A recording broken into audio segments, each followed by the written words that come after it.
اس دنیا کی پستی کے لیے یہی کافی ہے کہ جناب یحییٰ نبی کا سر ایک بدکردار عورت کے لیے کاٹا گیا۔ امام حسین جناب علی اکبر کو اسرار عالم سے آگاہی دے رہے ہیں کہ یہ نطفہ حرام اللہ کے ولیوں کے قاتل ہیں۔ بنی اسرائیل پر اللہ کا عذاب نازل ہوا اور ان کو ظالم بادشاہ نے اتنا قتل کیا کہ خون کی ندیاں بہنے لگیں۔ جی ہاں، امت رسول خدا بھی شبیہ پیغمبر کو قتل کرنے کے لیے جمع ہوئے ہیں۔ جناب علی اکبر کربلا کے رسول ہیں۔ جنہوں نے رسول خدا کو دیکھا تھا وہ جانتے ہیں کہ جناب علی اکبر ہم شکل پیغمبر ہیں جو باطل کے مقابلے میں ڈٹ کر کھڑے ہیں۔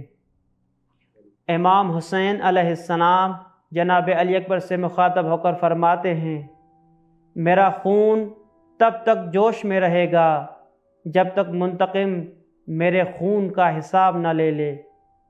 عاشور کے دن دو اسلام ہیں، ایک اسلام جو کثیر تعداد میں ہے اور ایک اسلام جو قلیل تعداد میں، اور دونوں مد مقابل کھڑے ہیں۔ ایک علی نے دعوت ذوالعشیرہ کی مہمانی کا سامان مہیا کیا تھا اور ایک علی کربلا کے خون کی مہمانی کا سامان صبح کی اذان سے فراہم کر رہا ہے کہ خدایا ہم تمہارے دین کی بقا کے لیے تیار ہیں۔ ظہر عاشور ہم شکل پیغمبر جاہلیت سے جنگ لڑنے جا رہا ہے۔ جی ہاں، آغاز اسلام بھی جاہلیت سے جنگ سے ہوا تھا۔ کربلا میں بھی جاہلیت ہے جو اسلام کا لباس اوڑھے ہوئے ہے تاکہ دنیا کو دھوکہ دے سکے۔ کتنے لباس ہیں جاہلیت کے، کبھی جاہلیت دین کے لباس میں اور کبھی زمان و مکان کے لباس میں اور کبھی مقام و منزلت اور عہدے کے لباس میں۔